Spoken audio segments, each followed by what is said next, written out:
पुढचं budget session होईल त्यामध्ये जे 2100चा लाभ हा महिलांना आम्ही आमच्या मॅनिफेस्टोमध्ये कबूल केलेला आहे त्या संदर्भातली जी काही योग्य ती घोषणा आहे ती केली जाईल। आता 1500चा लाभ आहे आणि जे लाभार्थी आहेत जे व्हेरीफाईड झालेले आहेत ज्यांना गेल्या महिन्यांपासून लाभ मिळत आहे त्या पद्धतीनं त्यांना मिळत राहील।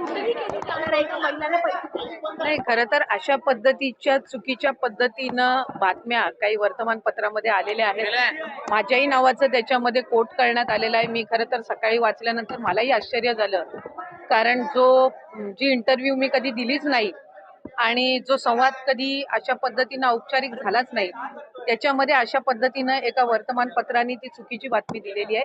लाडकी बहीण योजना अतिशय बारकाईनं आम्ही राबवलेली आहे। साधारणपणे 2,40,00,00,000 पेक्षा अधिक महिलांपर्यंत आज ह्या योजनेचा लाभ पोहोचत आहे आणि ही योजना सुरू झाल्यापासून त्याची चांगल्या पद्धतीनं स्क्रुटिनी करणं, 2.5 लाखापेक्षा कमी उत्पन्न असणारे, 1 लाखापेक्षा कमी उत्पन्न असणाऱ्या माता भगिनींचे फॉर्म भरून घेणं, ते ऑनलाईन करणं, आधार सीडिंग करणं, अशा पद्धतीनं ते केलं गेलेलं आहे।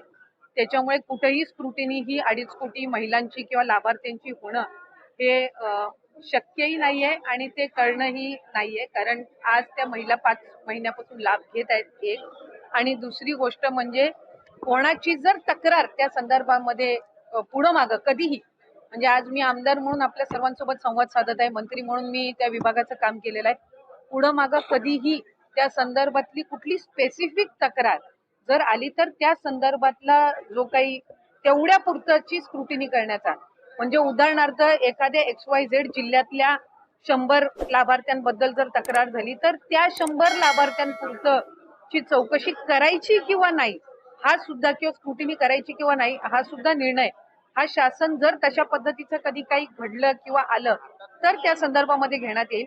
कुठेही स्क्रुटिनीचा विषय येत नाही।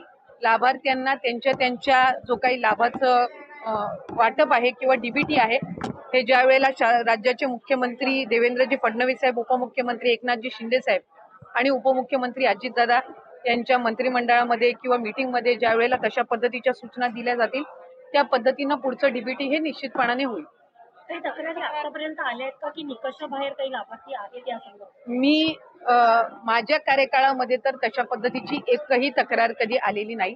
आता आचारसंहितेच्या या मधल्या 1.5 महिन्याच्या 2 महिन्याच्या कालावधीत काही आल्या असतील तर त्या संदर्भातली मला काही माहिती नाहीये, पण तक्रारी आल्या तर त्याचं कशा पद्धतीने त्या स्क्रुटिनाइज करायच्या याचा निर्णय जो आहे ते शासन आणि जे संबंधित विभाग आहे ते त्या पद्धतीनं करतील। पण अशा पद्धतीची तक्रार ही कुठेही विभागाकडे मी त्या ठिकाणी पदावर असताना तरी प्राप्त झाली नव्हती। नाही, ह्या ज्या सगळ्या आहेत या अफवा पसरवल्या जात आहेत। शेवटी कुठले निकष कशा पद्धतीनं लावले जातील, कशा पद्धतीनं बदलले जातील, कशा पद्धतीनं कुठली जर एखादी तक्रार आली तर त्या संदर्भातली कशी स्क्रुटिनी केली जाईल हा निर्णय शासनाचा आणि विभागाचा राहतो। त्याच्यामुळे अद्याप तरी त्या संदर्भामध्ये कुठेही चर्चा नाही, अद्याप त्या संदर्भामध्ये कुठेही चौकशी किंवा कुठेही त्या संदर्भातली कारवाईचा विषय झालेला आहे। एका घरातल्या 2 बायकांनाच फक्त लाभ मिळू शकतो अशा संदर्भातला नियम? अशा संदर्भातला नियमही नाहीये। आपण जर GR मध्ये बघितलं तर 2.5 लाखापेक्षा कमी उत्पन्न असणारे, रेशन कार्ड त्यांचं पिवळं किंवा केशरी किंवा उत्पन्नाचा दाखला असणारे, अशी सगळी स्क्रुटिनी होऊन आम्ही सुरुवातीपासून एक गोष्ट म्हणत आलो की 2.5 कोटीपर्यंत लाभार्थी हे मॅक्सिमम असू शकतात आणि त्या पद्धतीनं जर आपण बघितलं तर रजिस्ट्रेशन मध्ये सुद्धा आम्ही शेवटचं डीबीटी 9 ऑक्टोबरला ज्यावेळेला केलं त्यावेळेला 2,34,00,000 महिलांना आम्ही डीबीटी केलेलं होतं, म्हणजे साधारणपणे त्या आकड्याच्या आपण जवळपास आहोत। त्यामुळे त्या पद्धतीनं आपण हे केलेलं आहे। मला वाटतं मुख्यमंत्री मोदयांनी ज्यावेळेला शपथ घेतली त्या दिवशी सुद्धा पत्रकारांसोबत संवाद साधताना काही वर्तमानपत्र आणि पत्रकारांनी त्या संदर्भातली त्यांना विचारणा करण्यात आली त्यावेळेला त्यांनी हेच सांगितलं की जे बजेट सेशन होईल, पुढचं बजेट सेशन होईल त्यामध्ये जे 2100चा लाभ हा महिलांना आम्ही आमच्या मॅनिफेस्टोमध्ये कबूल केलेला आहे त्या संदर्भातली जी काही योग्य ती घोषणा आहे ती केली जाईल। आता 1500चा लाभ आहे आणि जे लाभार्थी आहेत जे व्हेरीफाईड झालेले आहेत ज्यांना गेल्या महिन्यांपासून लाभ मिळत आहे त्या पद्धतीनं त्यांना मिळत राहील. एकूणच या योजनेसंदर्भात विरोधक आता पुन्हा एकदा आक्रमक होताना बघायला मिळतात, टीका टिप्पणी करताना बघतायत की आता निवडणुका झाल्यात, आता या संदर्भात अनेक खरं तर नियम जे आहेत ते लागू करण्यात येतील अशा संदर्भातले आरोपही होतात. ते एक तर विरोधकांनी सुरुवातीपासूनच या योजनेवर टीका केली. ज्या वेळेला 28 जून रोजी ही योजना जाहीर झाली त्यावेळेला सुद्धा त्याच्यावर टीका करण्यात आली. स्वतः त्या योजनेवर टीका केली की 1500 दिल्यावर मग राज्याचं काय होणार, राज्य खपाट्याला जाईल, आर्थिक व्यवस्था बिघडेल.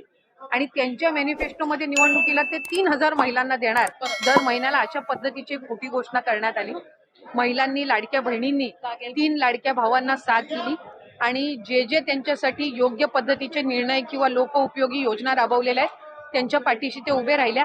मग आता विरोधक काय बोलतात याला फारसं काही महत्व राहिलेलं नाही, आमच्यामध्येही राहिलेलं नाही आणि लाडक्या बहिणींमध्येही राहिलेलं नाही.